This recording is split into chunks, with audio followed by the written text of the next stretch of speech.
Dalawang panel po yan, magkapatong. Pwede nyo pong linisan araw-araw yung mga nasa top kasi sila yung usual na nalalagyan ng mga powder, na expose sa powder. Ang pagtanggal po sa kanya, dahan-dahan lang po. Medyo iangat mo na ganyan, saka mo siya hihilain. Yan. Ito naman pong pangalawang panel, pwede rin yan tanggalin. I-lift lang na ganyan, tapos saka mo siya dahan-dahan din nahatakin. Yan. Yan po yung itsura niya. Tapos, ito rin pwede rin po siyang i-detach. Tsaka yung mga hose niya, itong mga to, pwede rin siyang i-detach. Alalayan mo na lang sa baba. Nandito kasi sa ano, may nakalock kasi dito sa baba nila eh. Ayan. Tapos, ikutin mo siya. Makikita mo naman po yung lock niya doon. Masusundan mo yung ikot. Counterclockwise. Counterclockwise. Tapos, hila. Dahan-dahan.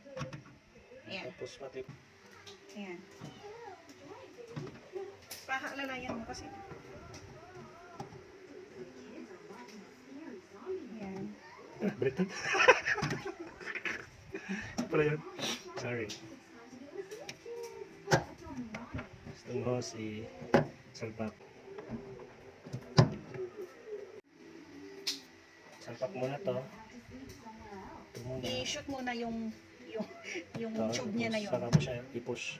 Saka mo siya i-push. Ito din, ganun din. Shoot muna. Shoot muna.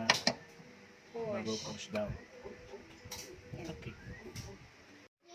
Bibigyan lang po namin kayo ng idea kung paano mag-troubleshoot kung sakali na merong na-stock na coin sa loob. Ayan, sorry, wait lang. Una po is i-detach nyo muna yan. Pangalawa, tatanggalin nyo po yung mga screw dito. Una dito, meron pa po doon sa gilid. Tatlo pa yung nandyan sa gilid. Yung tatanggalin nyo.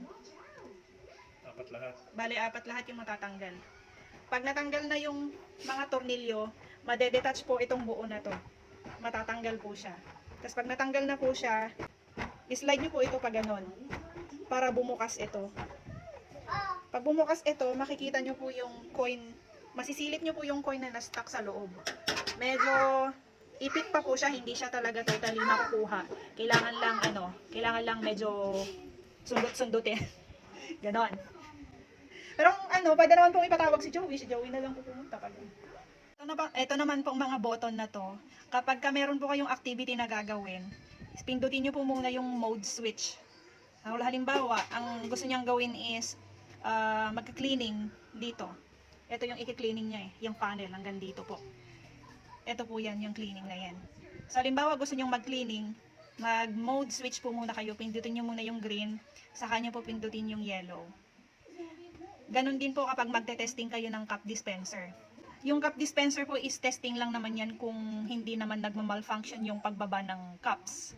Yan. So, mode switch muna, tapos cup dispenser testing. Ganon lang po ng ganon pag meron po kayong gagawin. Tapos yung full inspection po, wag daw po nating papakialaman yan. Wag na daw po nating pipindutin yan. Ito lang naman po yung kailangan. Mode, green, yellow, red. Ito naman po yung coin storage niya. Natatanggal din po yan. Angat lang. Angat, tapos tanggal. Iingatan lang yung mga wire. Iangat mo yung may wire. Tapos, Yung tube ng baso. Natatanggal po talaga yan. Yung tamang paglagay po ng baso, isa-isa lang po. Ganyan. Ang purpose daw po niyan is para hindi magdikit-dikit yung mga baso, hindi mahirapan mag-dispense yung machine. Dito naman po tayo sa pag-assemble ng canister. Bale, ito pong nakikita nyo na maliit na yan, stopper po yan. Parang indikasyon na rin po yan na itong side na to, ito po yung front. lock. Tingin. Itapat yung lock niya dito sa butas. May lock siya. Ang poor naman ng ating video. Sige.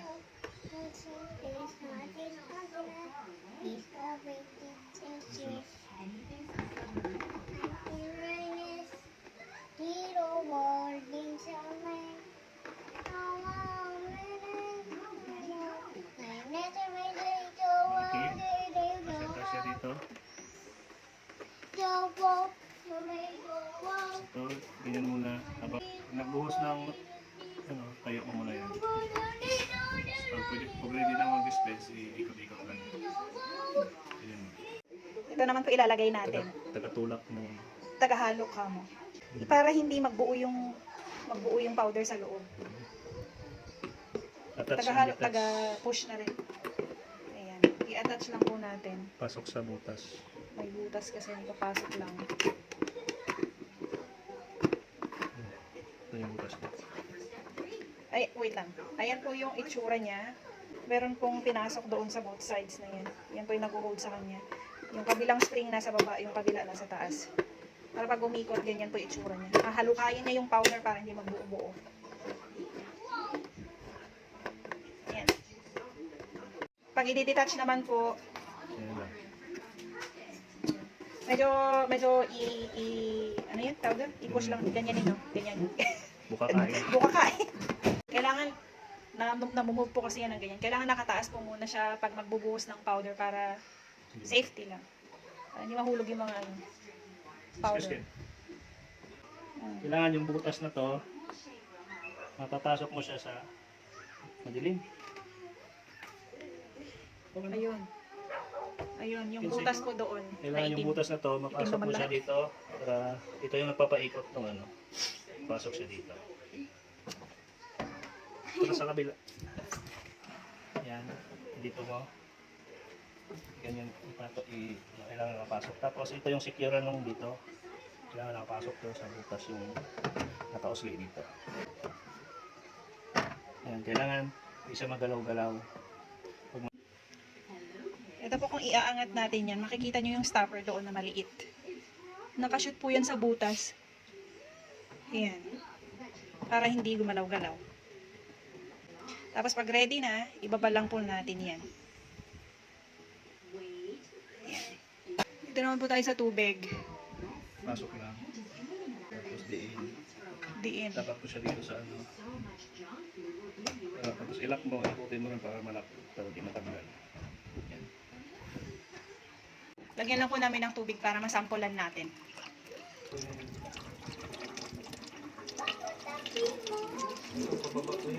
Meron po siyang tray. Dito ilalagay. On na po natin.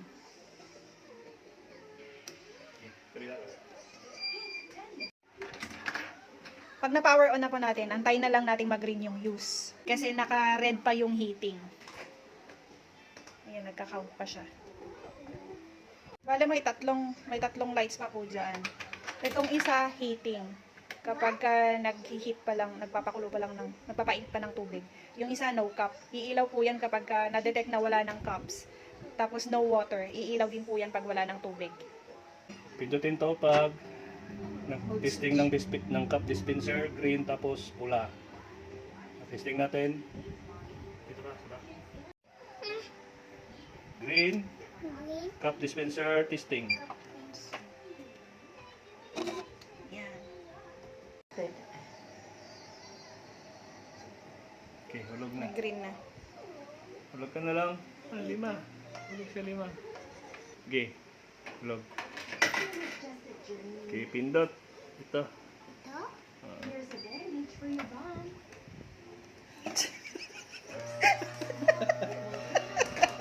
Tagilid. Hindi maayon. Chocolate. Ito naman po yung drain niya. Pwede tayong, sampulan din natin mag-drain. Yan ang nahuhugot. Pigilan lang muna bago mo tanggalin. Pigilan. Ipitin muna. Ipitin. Tapos tanggalin to.